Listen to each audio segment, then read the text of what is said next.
Thanks for joining us today on our weekly BSF Literacy webinar. We are going to talk about ending the year effectively today. So when we kind of polled everyone and just in talking with teachers, I'm sure Stacey and Sarah and Alana would say the same, is that this is on everyone's mind, right? This is a very different end of the school year than we all thought we would have, probably different than any we've had before.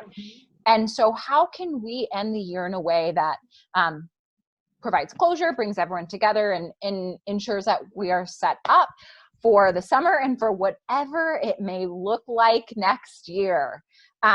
So we'll go ahead and get started. Hi, everybody. I'm Ilana from NQC Literacy. So thinking about ending the year, something that I always enjoy doing in my own classroom was just kind of taking stock of where we were and how far we've come. And I think this year especially is a perfect year to do that because it has been a very strange year for all of us. And I think, how do we celebrate as a class doing that? So there's a lot of different ways that you could do that. We could review different parts of the year by putting in lots of different pictures and artifacts, making a yearbook, maybe for each month of the year that you have created on slides just for your class, not like a real yearbook. However, you could actually print something out and send it in the mail to your students. Also creating artifacts, so you could put in maybe examples of student work that you might have held on to, or have students submit examples of writing or things that they've completed throughout the year that they're really proud of. You could have a Google Meets, or I'm sorry, a Zoom call where you are sharing and going through the different months of the year and doing like a little game of remember and guess when we did this, and just kind of refreshing their memories of where they were at the beginning, all the things that they've learned along the way. And you could also do a video time capsule. Liz, do you mind clicking on that link there? I don't know how many of you have seen this before, but Future Me, this is a great thing to do, even if not for your kids, but for yourself. But you can have the kids write a letter together as a class to themselves and send it to them. It could be delivered, you can see down here, it can be delivered in 1 year, in 3 years, in 5 years. You can choose a specific number of years. But it's a really wonderful way to just kind of reflect on this time together and think about themselves moving forward in the future. And so that's a really great tool that we wanted to share with you. I didn't know about that. And another big thing is, how do you get students involved? This should not be something that you are doing all on your own, but how do you get students involved and excited and remembering the things that they've accomplished and completed this year? And thinking also about what have you done in the past that could still be effective even in this time apart from one another.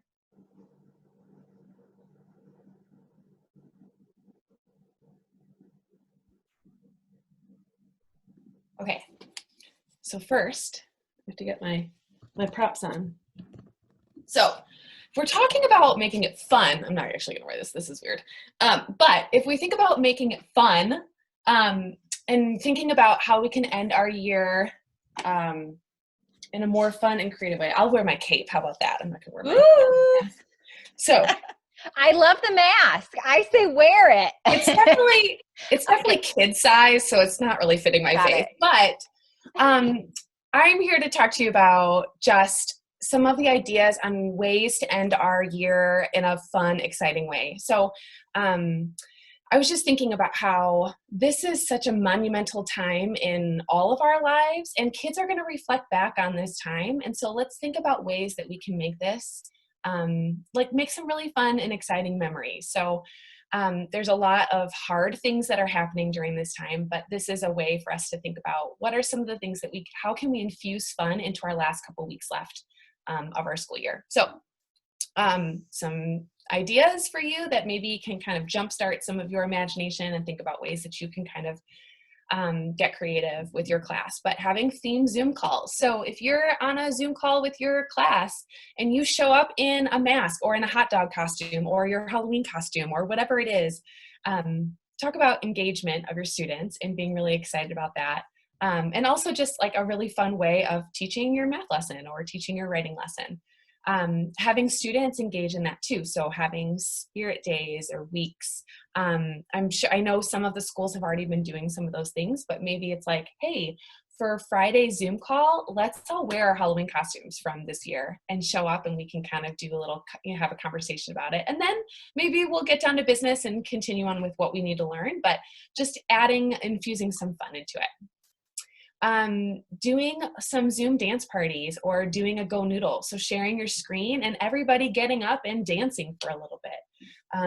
Using that as a brain break, just like you would in your class, but doing it as a whole group and just a chance to kind of like let loose and to kind of show off their dance moves, with their dog or younger brother or whatever it is.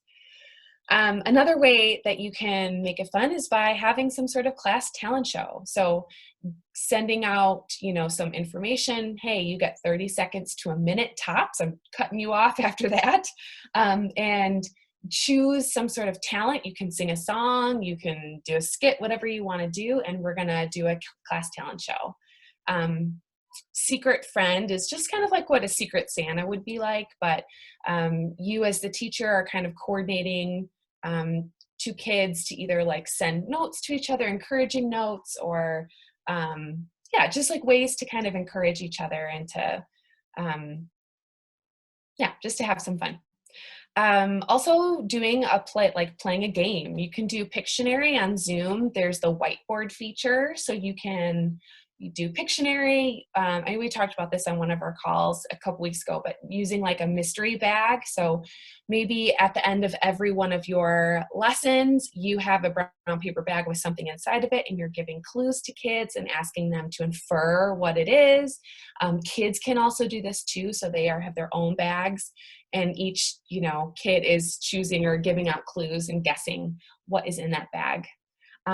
Directed drawings can also be a really fun thing to do. Like, Mo Willems obviously has his YouTube Lunch Doodles series, but even if you just Google directed drawings, you can get a lot of information, a lot of fun step-by-step drawings that you can lead your class in, and then maybe tie it to some sort of literacy activity afterwards, right? So let's draw this creature, and now that we have this creature, let's make up a story about them. Some other ideas, thinking about for the end of the year, what are some projects that you want to do with your kids that you feel like you just never have time to do, right? So you always run out of time at the end of the year. Now is the time to do that project. Or thinking about things that your kids really enjoyed, but you felt like you kind of needed to move on. So if you did a biography unit and your students like really latched on to Helen Keller and who she was, maybe now is the time for you to kind of do a deep dive into Helen Keller's life and her impact on people around her. Or maybe you were writing about nonfiction, you're doing a nonfiction writing unit, and your kids really were interested in animals. Maybe now is the time where you kind of go back to that and maybe it could be an abbreviated version of some of your writing lessons, but also just exploring that topic to dive deeper into it, because we have the time to do it, and they're doing a lot of learning, but it's in a fun way. And then also doing an end of year service project. So thinking about ways that you can give back to your neighborhood around you. And obviously your kids could be doing things like raising money for, like there's lots of GoFundMe's out there right now, things like that. But it also could just be like, let's learn more about saving our earth and climate change, and let's take part in taking action ourselves as a class, and let's do a walk around our neighborhood and pick up trash. So things like that you can do to make it fun and make the last couple weeks memorable.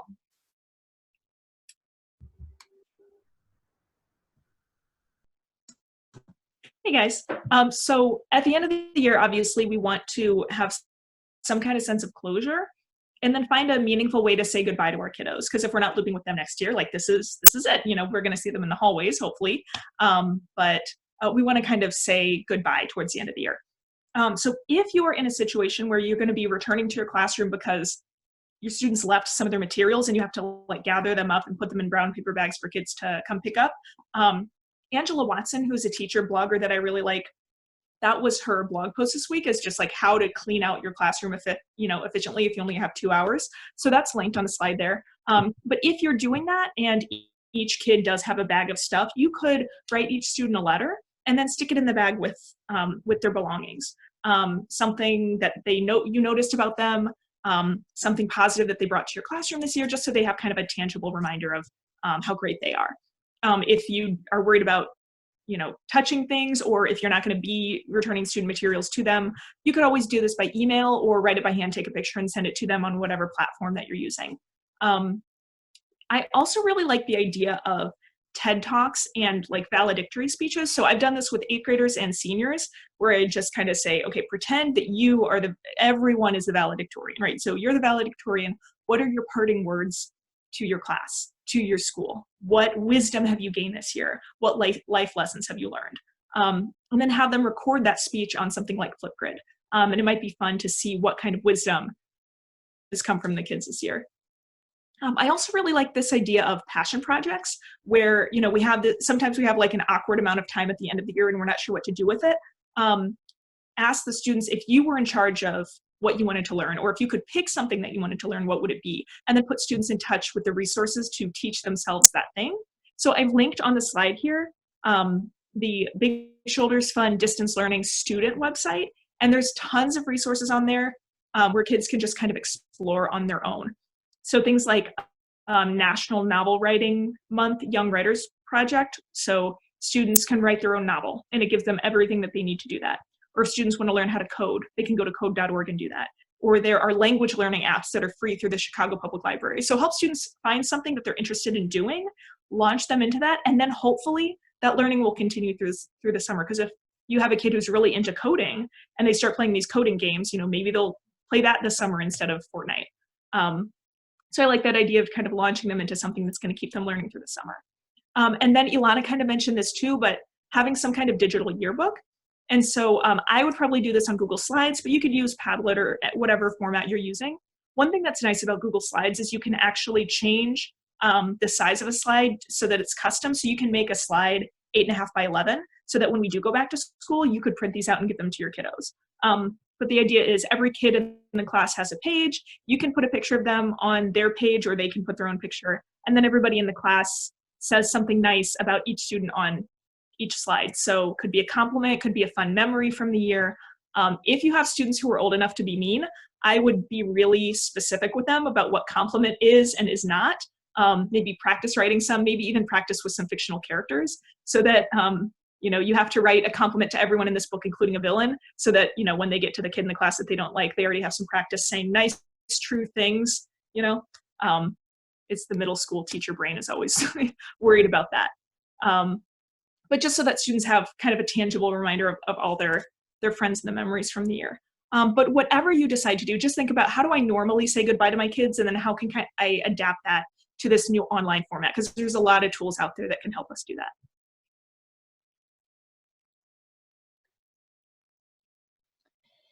So as we were doing our planning meeting, I said, what do you guys want to take? And no one wanted to take the slide about the things that you have to do at the end of the school year, so I volunteered. So part of the end of the school year is you do what you got to do, right? So in thinking about wrapping up the school year effectively, think about report cards. And remember to put that COVID grading scale on PowerSchool before you do report cards to make sure that it all aligns. What I want to say, though, is don't stress out. I don't see any principals on this call, but I'm going to say this: capture what you can, let go of the rest. Everyone in the world is in a situation in which things are not what we thought they would be. And every teacher, every school, every institution is understanding that when report cards get passed on, we're still going to need to figure out what's going on in this kid's life day one of school. So do what you can, let go of the rest. I was just on a call with another group of teachers, and some people were in tears because they were so stressed out about getting report cards done and grading done. And you guys are working your butts off. Like, figure it out, do it because you have to do it, let it go. If you haven't already, or if you don't have this set up, think about talking to your administration about how you can do a meeting with your teacher above and below you. Couple of reasons. You can check in on where you are, where kids are, where this particular class of kids are in their learning, but also you can tell them like the things that you just didn't get to, right? I'm sure there are units that we didn't get to this year more than ever. And so those may be things that if I'm a fourth grade teacher, the fifth grade teacher may need to borrow a few of my books and kind of front load before they get into some of the other stuff. We mentioned this on another call, but I think it would be helpful too, if you have a couple of Zoom meetings left, to invite your kid's teacher for next year to a Zoom call. So that way, I know a lot of us do like moving up ceremonies where we go and spend a day in the class. We might not be able to do that this year. We won't be able to do that this year. So the way that we can do that, like Stacey said, what do we normally do? Can it be virtually? Invite them to a Zoom call and kind of have a Q&A session or a meet the teacher session. I was talking to a teacher this morning and I said, take home your planning materials. Take home what you think you might need for lessons, for videos, because we don't know. That's the reality right now, is that we don't know what it's going to look like next year. I actually just got a huge document of all of these things about what it looks like in other places, and kids going back to school are going back with a blend of e-learning and in-person learning. So a teacher I was talking to this morning said, I'm going to take some stuff home, and when the mood strikes me, I might do a video here or there.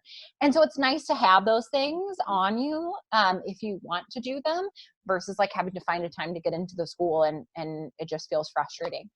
So take those things home.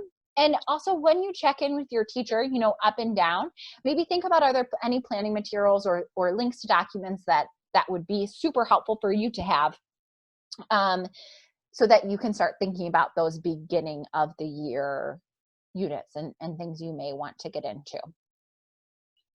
So that was the no fun stuff. So today we're going to do breakout rooms a little bit different. I have already sorted most people into breakout rooms. There are a few people that were joining us a little bit later that I'll make sure to get into rooms. But these rooms are going to be kind of with a mixed group of our peers. So I tried to do as good of a job as I can, kind of getting similar makeups in each group. But we are going to think about how are we going to end the year. So I really want us to think about what are some things that you've done virtually that have brought you joy already. How can we do more of those things?